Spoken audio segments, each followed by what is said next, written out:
को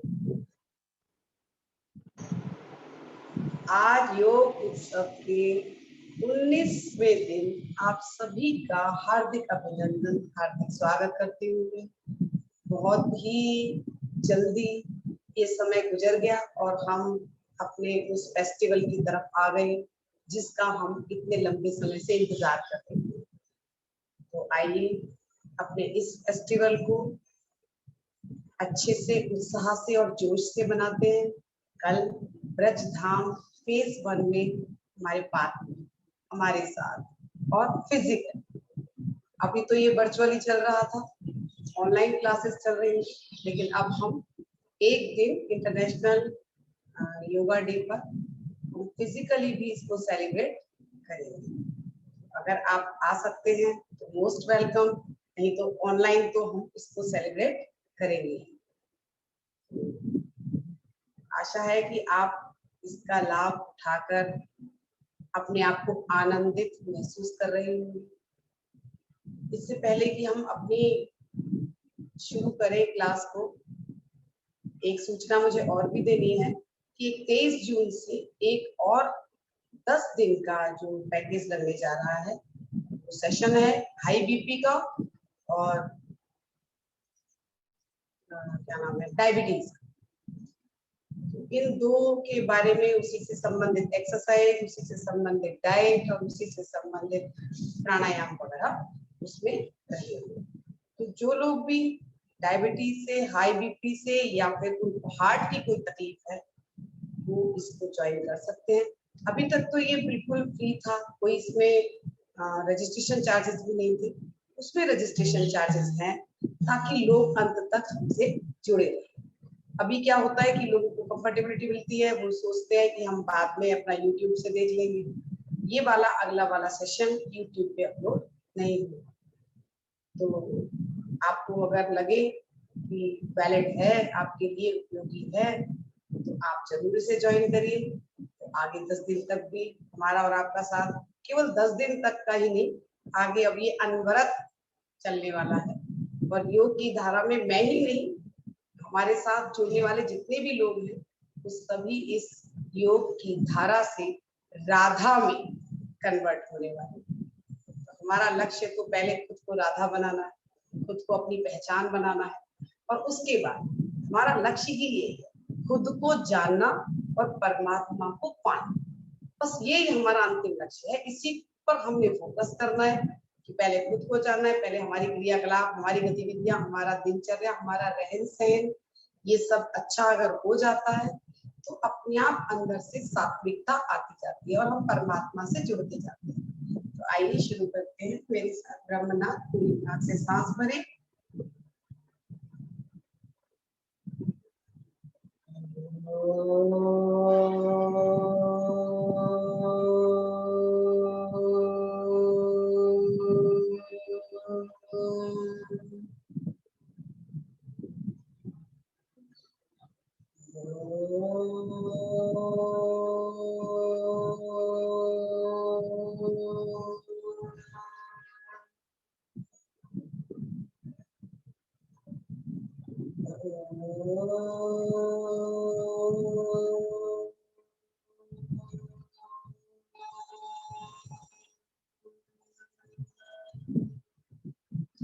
सर्वे भवन्तु सुखिनः, सर्वे सन्तु निरामया, सर्वे भद्राणि पश्यन्तु, मा कश्चित् दुःखभाग् भवेत्। ओम शांति शांति।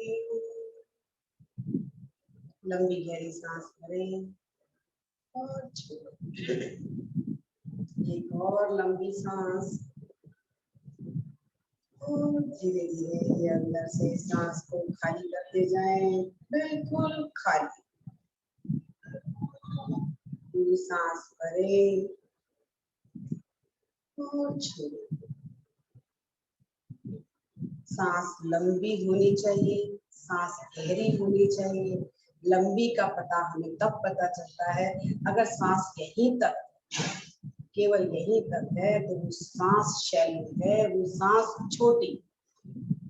अगर वो सांस पूरे अंदर देखिए अपने पेट और नाभि तक, नाभि के 2 इंच नीचे नांदेड़ तक टच करती है। सांस लंबी, जब हम सांस भरे तो पूरा पेट भरा हो और जब सांस छोड़े तो पूरा पेट खाली हो।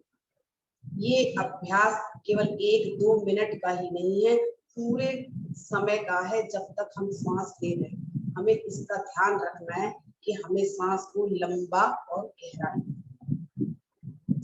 तो ये तो सांस की बात चलिए, जिसको हमने अभ्यास में इतने दिन से लाए।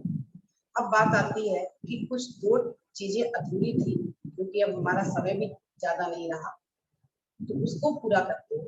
पहली चीज,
अब आवाज आ रही है, सॉरी म्यूट कर दिया था इसमें।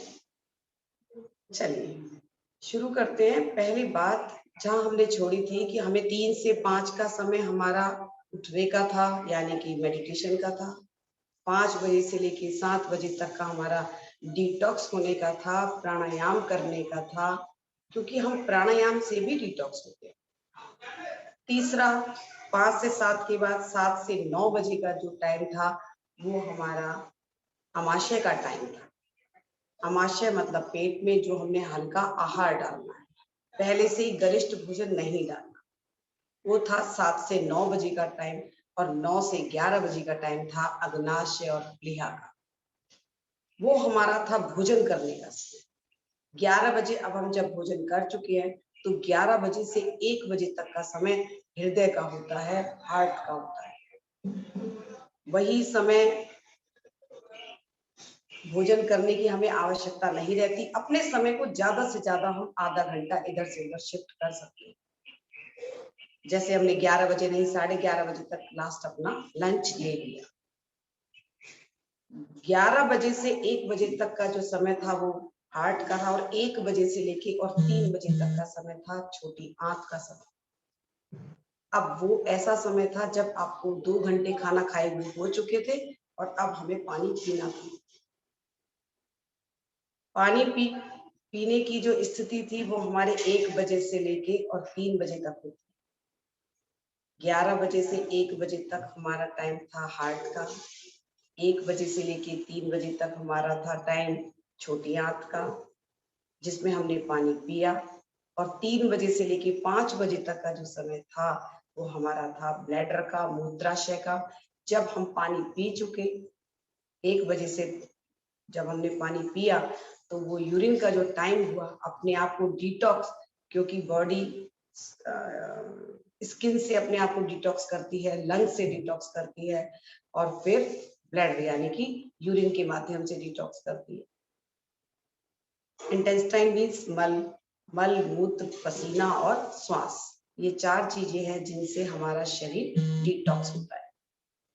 तो फिर हमारा समय आता है 11 से 1 हार्ट का हो गया, 1 बजे से लेके 3 बजे तक छोटी आंत का हो गया, 3 बजे से लेके और 5 बजे तक मूत्राशय का समय हुआ, मीन्स ब्लैडर को खाली करने का। उस समय हमें जरूर टॉयलेट जाना चाहिए, और 1 से 3 में हमें पानी जरूर पीना चाहिए। 5 बजे के बाद जो हमारा समय आता है, 1 से 3, 3 से 5 और 5 से 7 बजे का जो समय आता है वो हमारा किडनी का टाइम आता है, गुर्दे का समय आता है। अब 5 से 7 बजे का समय, जब सूरज डूबे हमें उस समय भी कुछ नहीं खाना होता, और सूर्य जब निकले हमें उस समय भी कुछ खाना नहीं होता। तो हम 7 बजे तक अपना भोजन शाम का कर सकते हैं।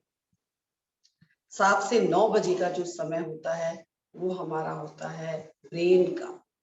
उस समय जरूर पढ़ना चाहिए, ब्रेन बहुत एक्टिव होता है। बच्चों के लिए ऐसा समय है वो पढ़े 7 से 9 बजे तक का समय। लेकिन स्थिति बच्चे केवल मोबाइल में लगे रहते हैं, तो वो सोचते हैं कि हम सारी रात बैठ के पढ़ लेंगे, पर ऐसा कभी होता नहीं है।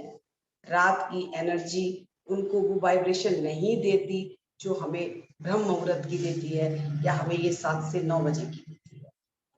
9 बजे से लेके 11 बजे तक का जो समय वो हमारे नींद का समय है। वहां समय होता है मेरु रज्जु का, जब रीढ़ की हड्डी में मेरु रज्जु है उसमें जब वो एक्टिव होता है और हम निद्रा की उसमें आते हैं। लेकिन लोग उस वक्त अगर नहीं सोते हैं तो हमारे शरीर में इंसोम्निया विकार पैदा होता है। तमाम तरीके से अनिद्रा से संबंधित विकार होते हैं, ताकि स्थिति यहाँ तक गंभीर हो जाती है कि लोग पिल्स तक लेते हैं, दवाइयां लेते हैं नींद आने के लिए। इसके साथ ही 11 बज गए, 9 से 11 हो गए, फिर 11 बजे से लेके और 1 बजे तक का जो समय होता है, 11 से 1 बजे तक का समय होता है पित्ताशय का, और 1 बजे से लेके 3 बजे तक का जो समय होता है वो हमारा समय होता है यकृत का या लिवर का। अब सोचिए, हम जितनी जितनी देर में सो रहे हैं उतनी उतनी देर हम दूसरे लंग्स का, दूसरे ऑर्गन का टाइम ले रहे हैं, तो वो कैसे डिटॉक्स होंगे? जब वो डिटॉक्स नहीं होते तो वो अपनी एनर्जी भी नहीं देते। अपना बाइल जूस अगर लिवर बनाता है, हम 12-1 बजे तक 2 बजे तक रात में पूरी पूरी रात जग रहे हैं, तो सोचो हमें वो एनर्जी, वो हमारे अंदर वो शक्ति वो हमें कहाँ से मिलेगी? तो आपको अपनी दिनचर्या को संभालना है, उसको मैनेज करना है। जैसे time management is the life management, इसी तरह से लाइफ मैनेजमेंट, अपने जीवन का भी मैनेजमेंट होना चाहिए। तो कोशिश करेंगे अपनी दिनचर्या की अपनी स्थिति अच्छे से बना के रखें। अगला क्रम आता है हमारा कि हम चिकित्सा कर रहे थे शुरू से ही 5 तत्वों से। पहली अग्नि चिकित्सा जो हमने सूर्य से प्राप्त की, दूसरा हमने करी ये वायु की उंगली है, ये वायु चिकित्सा जो हमने श्वासों के माध्यम से या पार्क में डीप ब्रीदिंग करके प्राप्त की। तीसरा आकाश मीन्स उपवास, खाली रहकर, जब हम खाली रहते हैं तब हम आकाश तत्व में होते हैं, तब हमारे शरीर के सारे अंग बहुत अच्छे से कार्य करते हैं। चौथा पृथ्वी तत्व मीन्स भोजन को धारण करना। जितनी चर्चा हमारी आहार की चली वो पृथ्वी तत्व था जो हम बार बार अपने अंतर में डाल रहे हैं, इसीलिए हमारा स्थिरता, हमारा भार और कफ प्रवृत्ति जो थी प्रकृति की, कफ की प्रकृति में पृथ्वी तत्व मौजूद था। तो पृथ्वी का अर्थ होता है वो ठोस, वो आधार, वो स्थिरता जो हमें भोजन के माध्यम से आती है, हमारे शरीर का निर्माण करती है। और पांचवा आता है जल। जब हम नेचुरोपैथी की बात करते हैं तो ये वाली हमारी हमें सन से मिल गई, ये हमें ब्रीदिंग से मिल गई, ये हमें उपवास से मिल गई चिकित्सा। अब बात आती है अर्थ की। ओवर ईटिंग नहीं करनी है, लेकिन अब हम पृथ्वी पे भी केवल अनाज के अलावा मिट्टी भी है। तो आज बात करते हैं कि पृथ्वी की वो ऐसी ये चिकित्सा कितनी कारगर है जो न केवल हमारे शरीर को ठीक करती है बल्कि हमारे इंटरनल ऑर्गन को भी लाभ पहुंचाती है। तो सबसे पहले अगर हम मिट्टी चिकित्सा की बात करते हैं, वो पृथ्वी का ही अंग है। तो या तो आपको चिकनी मिट्टी मिल जाए, काली चिकनी मिट्टी मिल जाए, जिसको खूब अच्छे से छान के और भिगो दिया जाए, मिट्टी की पट्टी बनाई जाए और अपने पेट पे नाभि के चारों तरफ बीचों बीच लगाई जाए। वो मिट्टी की पट्टी होती है, वो हमारे कॉन्स्टिपेशन और पेट से जुड़े हुए 84 रोगों से संबंधित होती है। वो इतना लाभ देती है। तो हमारी जो गैस है, अपच है, इंडाइजेशन है, वो कॉन्स्टिपेशन है, वो हमारा ये मिट्टी की पट्टी लगाने से क्योर हो जाता है। नेचुरोपैथी में इसी तरीके की चिकित्सा दी जाती है, पंच महाभूत चिकित्सा दी जाती है। अब इसी क्रिया को हमारे घरों में अगर हम देखें अपने घर में, तो हमारे घरों में तो मिट्टी का ढूंढना या इस तरीके से पट्टी बनाना तो शायद पॉसिबल नहीं होगा। तो उसके लिए आपके पास सबसे अच्छा तरीका ये है, एक टॉवल लीजिए, उसको खूब अच्छे चिल्ड पानी में टॉवल को गीला कीजिए और इतना कि पानी टपके ना। आपने उसको पेट पे नाभि के बीचों बीच खाना खाने से पहले 40 मिनट लगाना। आप देखेंगे पेट से उत्पन्न हुई हीट से वो आपका जो टॉवल है वो सूख जाएगा। धीरे धीरे धीरे धीरे जैसे पट्टी पेट की तरफ लगती है, खून का दौरा पेट की तरफ बढ़ने लगता है और जैसे ही वो दौरा पेट की तरफ बढ़ता है, हमारे रोग पेट के धीरे धीरे खत्म होने लगते हैं। तो आज से एक अच्छी स्थिति तो हम ये जरूर अपनाएं, चाहे हमें कोई ऐसा संसार का प्राणी नहीं है जिसे पेट से संबंधित कोई रोग ना हो। कम से कम कुछ नहीं तो 2 बार नहीं, 1 बार तो ये पट्टी लगाई जा सकती है। टॉवल गीला किया, पेट पर वो पट्टी ठंडी ठंडी लगाई। तो ये मिट्टी चिकित्सा का ही एक अंश है, उसी को हमने रूप इसका बदल दिया, मिट्टी हटा के उसी टॉवल को ठंडा गीला कर दिया। बिल्कुल ऐसे ही बात करते हैं जल चिकित्सा की। ये हाइड्रोथेरेपी कहलाती है, जिसमें हम स्टीम बाथ लेते हैं, टब बाथ लेते हैं। टब बाथ, मिट्टी चिकित्सा में मड बाथ भी आता है। वो भी सब नेचुरोपैथी सेंटर में कराया जाता है कि आपको मड पूरे शरीर में लगा दी जाती है और फिर आपका ठंडे पानी से स्नान किया जाता है। मड थेरेपी से एक बार मड थेरेपी से 1 किलो वजन एक ही बार में चला जाता है। वेट लॉस के लिए सबसे ज्यादा कारगर है, लेकिन वो नेचुरोपैथी सेंटर पे जाके की जा सकती है।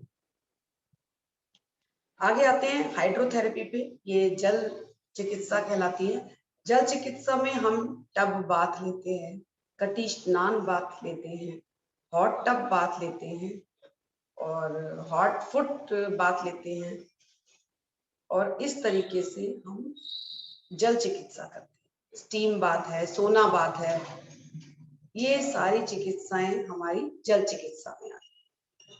अब हम बात करते हैं हम घर पे आसानी से क्या कर सकते हैं। ये तो नेचुरोपैथी सेंटर में कराया जाता है, हाइड्रोथेरेपी कराई जाती है, उसके बाद ये मिट्टी पट्टी वाली चिकित्सा कराई जाती है। हम घर पे आसानी से क्या कर सकते हैं? पहला नंबर 1, हम टॉवल को अच्छे से गीला करके और अपने पेट पे लगा सकते हैं। मान लीजिए आपके पेट में दर्द हो रहा हो, आपके पेट में गैस हो, अपच हो, कॉन्स्टिपेशन कब्ज से आप परेशान हो, तो आप इस पट्टी को 2-2 बार दिन में लगा सकते हैं। इस पट्टी की एक और इस तरीके से भी किया जा सकता है कि आपके पास मान लीजिए इतना टाइम ही नहीं है कि आप 40-40 मिनट पहले खाना खा के लेटे, तो आप क्या करें, आप 1.5 मीटर की एक लंबी कॉटन की पट्टी ले लीजिए और 1.5 मीटर की पट्टी लेने के बाद आप पानी में खूब अच्छे ठंडे पानी में डिप करें और अपने चारों तरफ, अपने पेट के चारों तरफ बांध लीजिए। वो 40 मिनट बंधी रहे, ऊपर से आप एक गरम पट्टी, एक गरम ऊनी पट्टी बांध लीजिए और काम अपना करते रहिए। इससे क्या होगा, वही आपको लाभ मिलेगा जो आपको 40 मिनट लेटने से लाभ मिलेगा।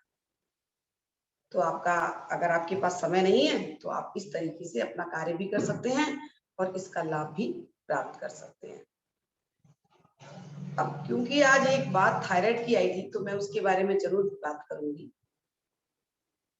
तो एक तरीका तो ये है कि हम मिट्टी पट्टी का ऐसे इस्तेमाल कर सकते हैं। जल थेरेपी पे हम क्या कर सकते हैं, जैसे कटी स्नान, अगर आपके घर में टब है तो आप टब में बैठ जाएं, नाभि तक का हिस्सा टब में होना चाहिए, ऊपर सर पे एक टॉवल होना चाहिए गीला, हाथ में एक टॉवल होना चाहिए जिसको नाभि के चारों तरफ 12 बार क्लॉकवाइज और 12 बार एंटी क्लॉकवाइज। बाद में इसका अभ्यास आप 21 बार तक कर सकते हैं, लेकिन बहुत इतना नहीं रगड़ना सॉरी, कि आपको पेट पे रैशेस पड़ जाए। आपने बहुत स्लोली धीरे धीरे अपनी नाभि के चारों तरफ क्लॉकवाइज और एंटी क्लॉकवाइज ऐसा आप 15 से 20 मिनट तक करके बैठ सकते हैं। इसमें ध्यान ये रखना है कि आपके पैर गीले नहीं होने चाहिए। आपके पैर एक स्टूल पे होने चाहिए, लकड़ी के स्टूल पे होने चाहिए, या किसी भी स्टूल पे, यानी कि ऊंचे ऐसे हो और पैर गीले ना हो।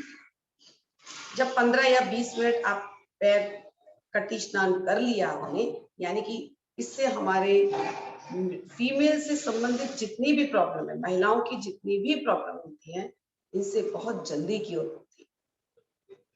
डायबिटीज में ये बहुत अच्छा कार्य करती है, कॉन्स्टिपेशन में ये बहुत अच्छा कार्य करती है। तो आप इस तरीके से जब आपको उठना है 15 मिनट बाद देखना है पैर गीले ना हो, और फिर उसके बाद कम से कम 5 मिनट से लेके 10 मिनट तक तेज कोई भी एक्सरसाइज करनी है। मीन्स अपने शरीर को मूव करना है। आप ज्यादा नहीं कर सकते, आप वॉक कर लीजिए थोड़ा, तो 5-10 मिनट आप तेजी से वॉक कर लीजिए। उसके बाद आप ठंडे पानी से स्नान कर लीजिए। इसको कहते हैं कटी बाथ, कटी स्नान होता है। हिप बाथ, तो आप अपनी कमर के साथ और अपने नीचे लोअर पोर्शन में जुड़े हुए जितने भी रोग हैं उनको इस तरीके से क्योर कर सकते हैं। इसके साथ ही स्टीम बाथ है, वो तो आप थोड़ा पहले नेचुरोपैथी सेंटर में देख लीजिए, और नहीं तो कुकर लीजिए, कुकर में कुछ भी चीज उबलने रखिए, या आप पानी में सिर्फ अजवाइन डाल। मान लीजिए आपके घुटनों में दर्द और घुटनों में मुझे भाप लेनी है। अभी इस कोविड पीरियड में आपने खूब स्टीम ली, लेकिन स्टीम केवल हमने अभी नॉस्ट्रल से लिया, लेकिन अब मुझे स्टीम जैसे मुझे घुटनों में देनी है, मैंने पानी कुकर में रखा, उसमें अजवाइन डाल दी, लौंग डाल दी, और कुकर बंद कर दिया और सीटी हटा दी। अब जो गैस का पाइप होता है वो मैंने उसके ऊपर से लगा दिया, और जो उसका प्रेशर बनेगा वो उस प्रेशर को दूसरे साइड से ऐसे निकलना है कि थोड़ा जो पानी टपके वो आप पे ना गिरे, बल्कि सिर्फ उसकी स्टीम आपके दूर से करना है। पानी ऐसे गिरता रहेगा और आपको उस पाइप को ऐसे कपड़े से पकड़ना है, और तब वो आपको वहां से स्टीम मिलती रहेगी और आपके घुटनों में राहत आ जाएगी। लेकिन ये 2-1 बार अभ्यास से आता है। इसको स्टीम बाथ कहते हैं। आप पूरे बॉडी की स्टीम ले सकते हैं, या आप जहां दर्द है वहां की स्टीम ले सकते हैं। इसके साथ ही अगर ये रिस्की बहुत है, आप क्योंकि शुरू में अभी ऐसे हैबिचुअल नहीं है, इसलिए इतना जल्दी इसको करने की जरूरत नहीं है। पर अगर फिर भी घुटनों में दर्द है और आप स्टीम बाथ नहीं कर रहे हैं, और कमर में भी बहुत तेज दर्द है, जो कि आजकल बहुत नॉर्मल है, दवाइयों तक से वो दर्द नहीं जा रहा, क्योंकि हम यूज टू हो गए हैं उन दवाइयों को लेने के। तो हम क्या करेंगे, एक बर्तन में बहुत तेज गर्म पानी लेंगे खौलता हुआ, और एक में बिल्कुल चिल्ड वाटर। ऐसे ही 2 टॉवल लेंगे, एक टॉवल को गर्म पानी में ऐसे डालेंगे कि दोनों बीच में से पकड़, वरना आपका ही हाथ जल जाएगा। आपने दोनों टॉवल को बीच में से, वो साइड से ऐसे पकड़ा और बीच में से गरम गरम पानी में डिप किया, और साइड से टॉवल सूखे रहे, और यहीं से आपने उसको स्क्वीज कर, और निचोड़ के आपने दर्द वाली जगह, चाहे वो दर्द कमर में हो या वो दर्द आपके घुटनों में, जब सीवियर दर्द हो तब आप हॉट एंड कोल्ड कंप्रेस बोलते हैं इसे, आप ये क्रिया जरूर करें। तो क्या करना है, आपने 3 मिनट गर्म पट्टी रखनी है, फिर 3 मिनट के बाद हटा देनी है, फिर 1 मिनट ठंडी पट्टी रखनी है जो कि आपकी कोल्ड वाटर में डिप थी, आपने उसे निचोड़ना है और अपने घुटने पे रख लेना है। वो 3 मिनट गर्म, 1 मिनट ठंडी, 3 मिनट गर्म, 1 मिनट ठंडी, ऐसा 3 से 5 बार तक ही करना है। 3 मिनट का अर्थ हो गया, यानी कि 9 और 3 12 मिनट में ये प्रक्रिया खत्म हो जाएगी। तो आप देखेंगे आपके घुटनों में भी राहत और आपकी बैक पेन में भी राहत। तो ये हॉट एंड कोल्ड कंप्रेस था, या हमने ये इस तरीके की जो नेचुरोपैथी से रिलेटेड जितनी भी क्रियाएं की हैं, आप उनको किसी के निर्देशन में करेंगे तो अच्छा है। सबसे सरल आपके लिए एक गीली पट्टी रखना है, वो आप रख सकते हैं। अब गीली पट्टी आपको पता होगा कि हम बुखार में रखते हैं, पर क्या आपको पता है कि वो थायराइड में कितना काम करती है? वही गीली पट्टी आपने गले पे ऐसे रख लेना, वो थायराइड में रामबाण की तरह कार्य करता है। अगर तेज सर में दर्द हो रहा है तो वही गीली पट्टी आपने सिर पे रखनी है और माथे सर पे टॉवल भी रखना है।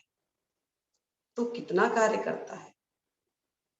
आपने सुना होगा कि गर्म पानी में पैर रखने से, सिकाई करने से हमारी स्वेलिंग दूर होती है। बिल्कुल सही है कि हम फिटकरी डालें, सेंधा नमक डालें, पर क्या आपको पता है कि आपके पैरों को गर्म पानी में डालने पर आपका ब्लड प्रेशर भी नॉर्मल हो जाता है।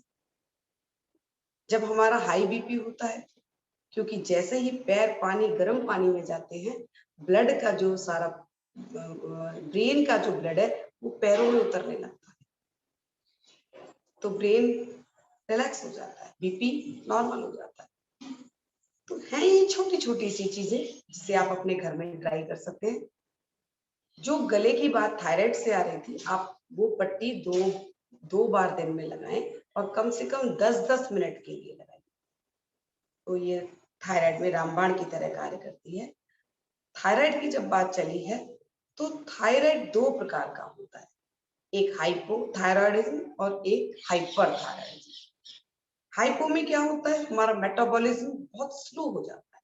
सीधी सीधी सी स्थिति है, हमारी जो थायराइड ग्लैंड है वो T3 और T4, ये जो हार्मोन है वो ढंग से बैलेंस रूप में नहीं बना पाता, और आयोडीन की कमी से बॉडी आयोडीन कभी नहीं बनाती। हमें जो बाहर से नमक लेना है वो हमारा इतना बैलेंस होना चाहिए, ना बहुत ज्यादा चाहिए ना बहुत कम चाहिए। जिनका मेटाबॉलिज्म बहुत शार्प होता है वो बहुत वीक होते हैं। थायराइड तो उनको भी होता है लेकिन वो बहुत वीक होते हैं। बात आती है कि अब हम करें क्या जब हमें थायराइड हो जाता है। तो कोई भी रोग, पहला काम प्राणायाम। प्राणायाम में कौन सा प्राणायाम, थायराइड के लिए प्राणायाम होता है उज्जाई प्राणायाम, जो कि हमने पिछले सत्र में सीखा। थायराइड की उज्जाई प्राणायाम के बाद एक प्राणायाम होता है सिंहासन, कि आपने हाथों को ऐसे किया, जीभ को पूरा बाहर निकाला और यहां से आवाज निकाली। इसके साथ ये तो हमारी प्राणायाम हुई। अब बात आती है हमारी कि हमें क्या ऐसा करना है जो हमारा थायराइड क्योर है। वो कह रहा है अनु, ये क्या हुआ भाई,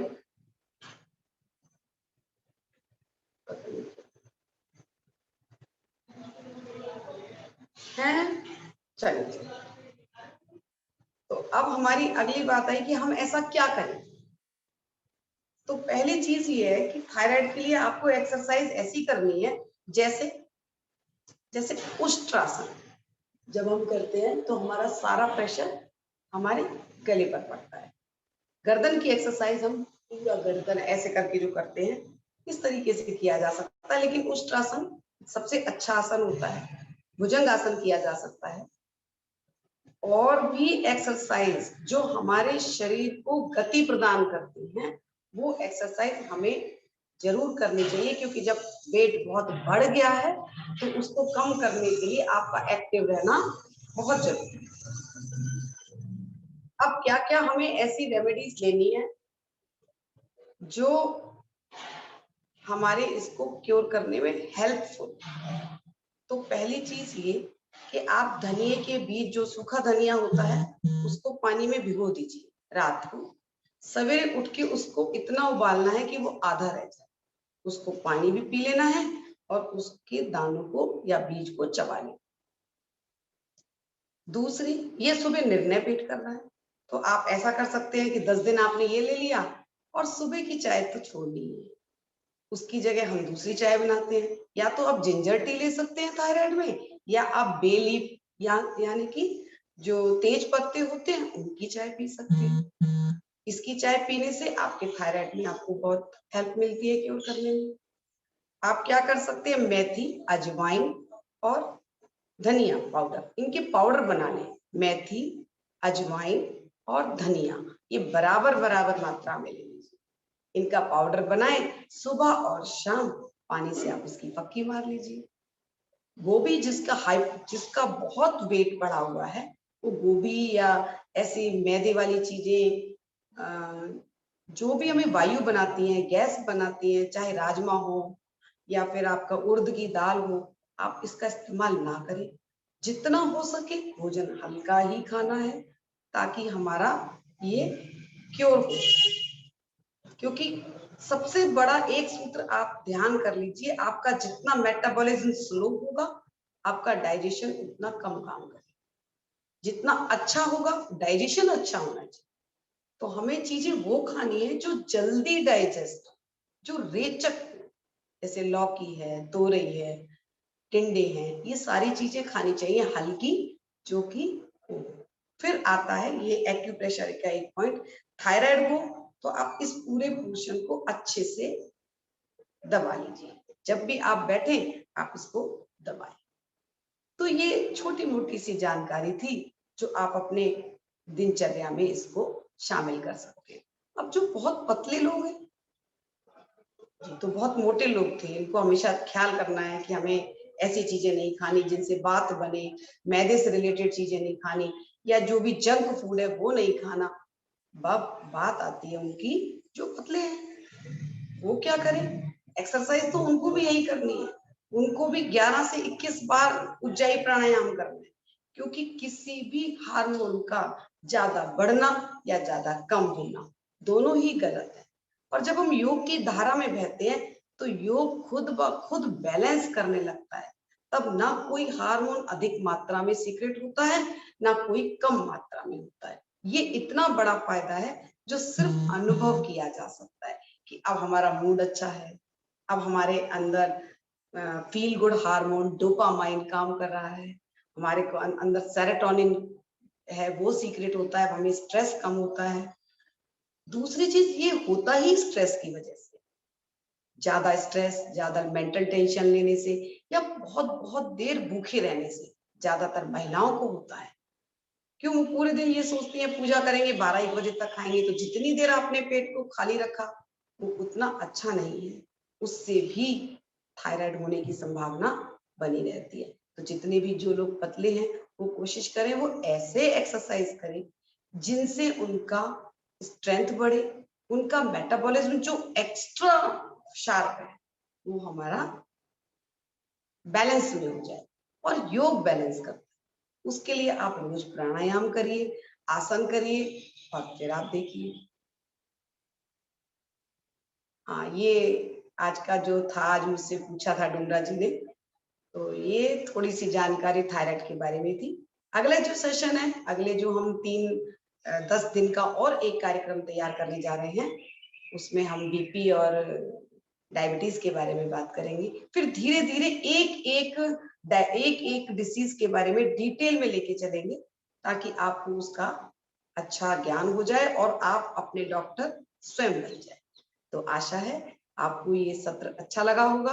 आप इन टिप्स को अपने घर पर अपनाइए, नेचुरोपैथी की चीजों को अपने जीवन में उतारिए, प्रकृति के सानिध्य में आइए और अपने जीवन को बिल्कुल परमात्म दैवत्व स्वरूप, क्योंकि आप में ही दैवत्व आप में ही है, डिविनिटी बाहर नहीं है, क्योंकि हम परमात्मा का ही अंश है। और हम जिसका अंश होते हैं उसके गुण तो हमारे अंदर परिलक्षित होते ही होते हैं। फर्क इतना है कि हमारे ऊपर विकारों का वजन ज्यादा है। बस कुछ करने की जरूरत नहीं है, सिर्फ डस्टिंग करनी है, पॉलिशिंग करनी है, और फिर देखिए वो दैवत्व हमारे अंदर निखर कर आता है और हम भी बिल्कुल उस परम पिता परमात्मा के स्वरूप जैसे। तो लगातार इस धारा से जुड़ने के लिए आप सबका धन्यवाद। अब किसी का कोई प्रश्न है समय रहते तो हम वो ले सकते हैं। किसी का कोई प्रश्न है? हैंड रेज कर दीजिए या अपने आप को अनम्यूट करके पूछ लीजिए।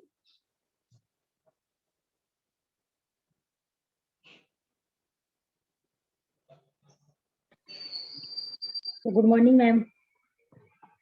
Good morning, very good morning जी। ये दूसरा सेशन कब से स्टार्ट है?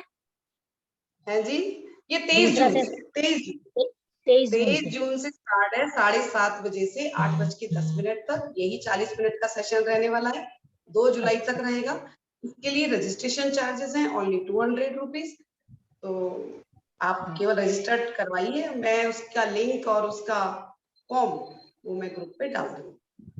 Okay, thank you ma'am. मुझे ये एक बात कल और क्या बतानी करना है? थी। हाँ जी बोलिए। एक तो मैं कल के बारे में पूछ रहा था, कल क्या करना है? क्लासेस होंगी है कल? अच्छा, बिल्कुल, बहुत बढ़िया प्रश्न करा आपने। देखिए, कल का जो हमारा प्रोटोकॉल रहेगा as per guideline of government, क्योंकि एज ए मैं जैसे गवर्नमेंट टीचर हूँ तो वहां से ही गाइडलाइन आई है। तो जो उनकी गाइडलाइन, जो उनका प्रोटोकॉल, मुझे उसी के तहत चलना होगा। वो मैं वर्चुअली भी हाँ जी। कराऊंगी और वही मैं क्या नाम है फिजिकली भी कराऊंगी। तो हम कल स्टैंडिंग एक्सरसाइज के रूप में करेंगे, बिल्कुल वैसे ही जो प्रोटोकॉल माननीय हमारे प्राइम मिनिस्टर मोदी जी ने डिसाइड किया है, और वही गाइडलाइन हमारे स्कूलों में भी, हमारे डिपार्टमेंट में भी, मैं सोचती हूँ शायद सब जगह वही भेजी गई होगी। तो हम उसी के तहत कार्य करेंगे।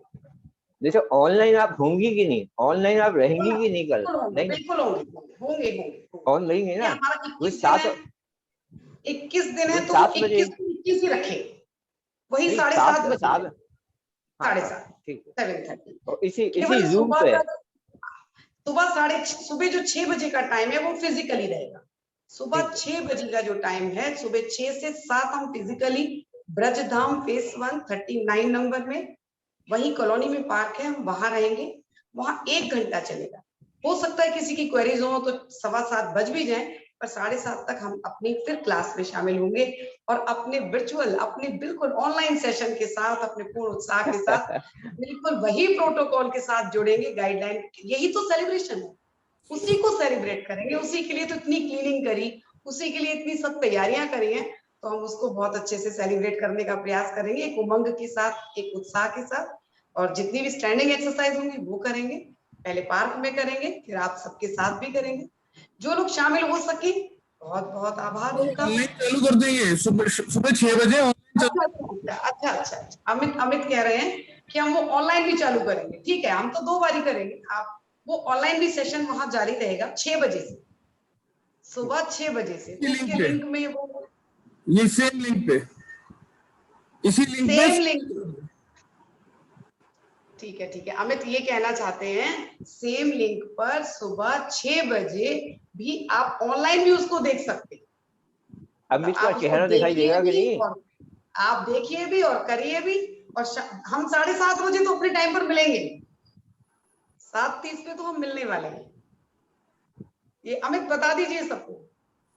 कल सुबह 6 बजे उसका सेम चेहरा लिंक। दिखा के ठीक है, तो हम कल सुबह 6 बजे भी मिल रहे हैं फिजिकली। और इसके साथ जो हमने ये 10 दिन का करा है, तो आप में से जो भी आपको लगता है आपको कि हमें करना चाहिए, तो आप प्लीज जरूर जुड़िए और अपना स्वास्थ्य लाभ उठाइए।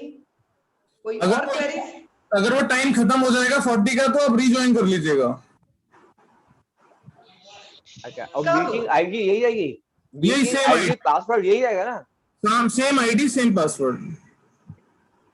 ठीक। तो कल तो हम पहले तो पार्क में ही चलने वाले हैं, तो जो पार्क में होगा आप उससे रूबरू होंगे सुबह 6 बजे, और फिर उसके बाद हम तो अपने पास आ ही जाएंगे। अरे और जूम किसी ने की आपको कोई क्वेरीज हो परमिशन तो कैसे दे दी? मैं तो 2 मिनट रुको गए, परमिशन जूम ने कैसे दे दी आपको आज? आज तो 8:11 हो गए।